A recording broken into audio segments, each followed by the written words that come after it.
Sometimes in life it pays to have your own mobile detailing van, and you guys will see what I'm talking about in just a minute. Come on. There we go. You guys, look at this. This is insane. The amount of Teslas lined up here at the Tesla service center is unreal. All of these are customer cars.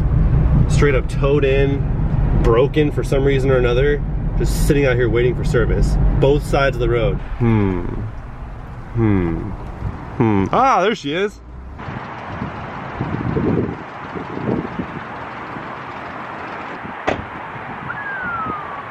The truck is absolutely filthy. I don't know if it's coming out on camera too well, but I hope that gives you guys some sort of reference as to how dirty it is. Oh, and check this out, by the way. So I loaded up my truck with everything from my apartment, and I have a fire extinguisher that I kind of set right here on top of everything, and a box slid forward, pulling the trigger and unloading all of it everywhere. There was the white powder everywhere. It was all over my stuff in the truck. It was all over the top of the truck. It hit the front of the truck. It was an absolute mess. Keys. That's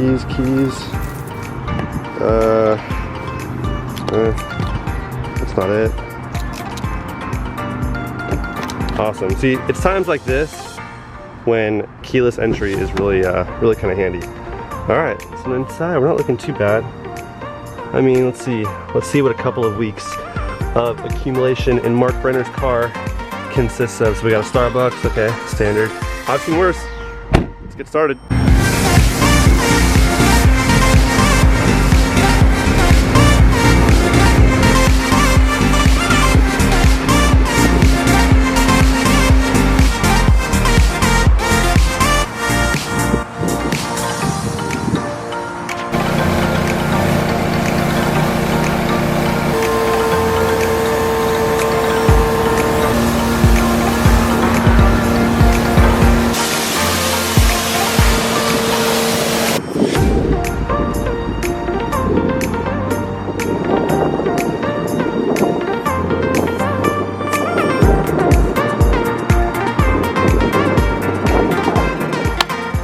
Truck's all done. I didn't do a super in-depth detail today, just a simple outside of the truck wash.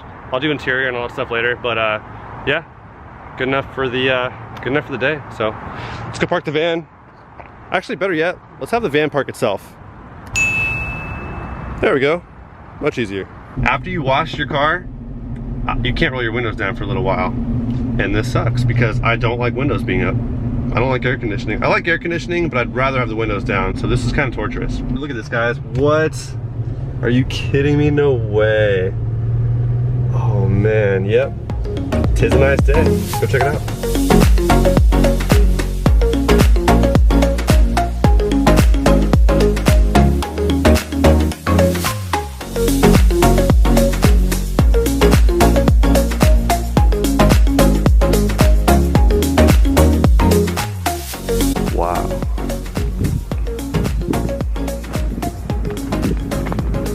Cacti. As gorgeous as it is out here, there are a lot of bees, and I've never been stung, so today is not the day I'm trying to find out if I'm allergic or not. So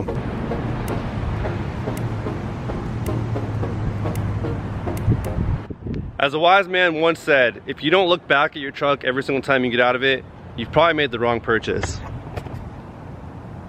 I think I did pretty damn good. Now, there was a couple items on my truck that I was eyeballing to modify the second I bought it, before I bought it actually. And number one, that was gonna be the taillights. So obviously mine are aftermarket. The factory comes with these chrome housing taillights, which I'm not a fan of anything chrome on cars or trucks at all whatsoever. So I replaced them with these black housing full LED taillights, which look really, really good, kind of updates the look, and overall kind of just suits how I wanted the truck to look. I was going for a stealth look altogether, so that kind of sets better in with my satin dark gray wrap, and overall looks really good. The only part left that's chrome on my truck for the most part, actually yeah, at all, is the window trim there. I have the All-Terrain X package, so with this trim level, you don't really have any chrome like on other models that come with, I think, chrome, just chrome inserts, and then some have that chrome bumper cap there, chrome mirror caps, chrome door handles.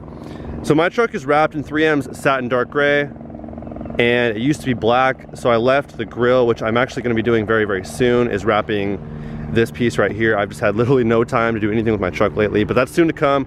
I'll be completing the wrap with that, and I'm also kind of debating on wrapping the mirrors now and maybe the bumper cap. So what do you guys think? After I wrap the trim there, hello helicopter.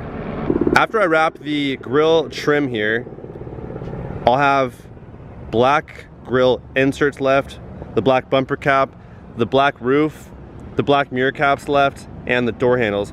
I'm debating on wrapping the mirror caps and then wrapping all the way through the grill and the bumper cap.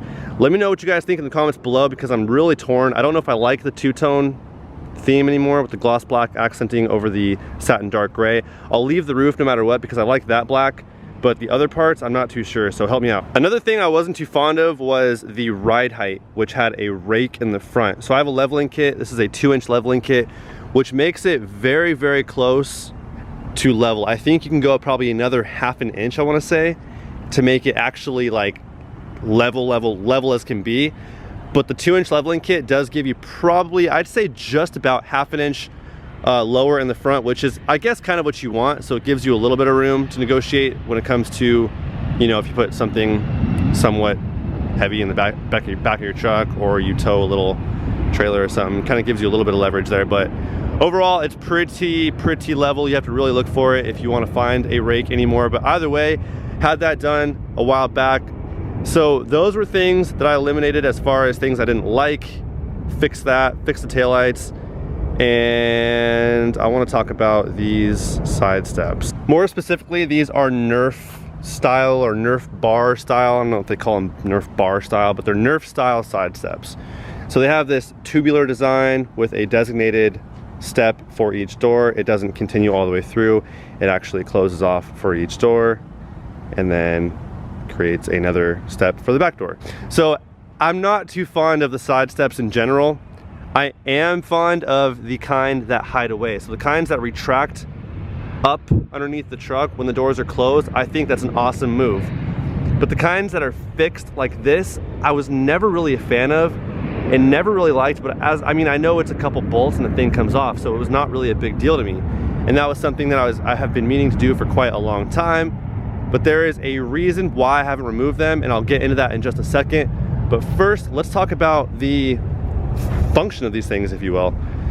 Now, I guess the manufacturer intended for these to be beneficiary for those who can't reach into a mid-sized truck. Now, since my truck is level 2 inches, I'd say this midsection here probably has I don't know, maybe an inch higher than the factory height. So it isn't the tallest truck in the world. As you can see, it's not that high off the ground. This is a mid-sized truck with a 2-inch leveling kit, and it still is not very high off the ground. Now, for someone like me, I'm exactly 6 foot tall. It doesn't require a whole lot of effort for me to literally just step in the truck and I'm in. The only issue I had just now was reaching over the side step. So they actually serve little to absolutely no functional purpose to me. Imagine I actually use these side steps for their intended purpose. Look what happens. I end up way taller than I need to be. I end up at chest level with my roof. It's forcing me to do this awkward bend and snap into my truck. I'm 6 foot tall, which is a pretty average height human being for a male. To have to do a weird crouching move, bending sideways and folding my neck into my truck is not ideal for me. So therefore, for me, the side steps are completely useless, though I kind of get where the manufacturer's intentions were. So being that the function is just not there for me, why have I had these on my truck for almost a year now? It's been about just under a year since I've had this truck and I have not removed these side steps. Why have I kept them on? I don't think they look good. They serve no function for me. I would much rather not have them there and just take a seat directly into my truck without having to step over these things or step onto them. Allow me to explain exactly why I've had these on my truck the entire time of my ownership with this truck. For anyone who is an enthusiast about their vehicle or cars in general, or you just like your car, you don't have to be a car enthusiast, then you guys can understand exactly where I'm coming from when I say that you love your car, you love your truck, you park far away from everyone else. You park at the end of the parking lot where no other cars are parked near you because you don't want to risk someone opening their door and whacking the side of your door with it.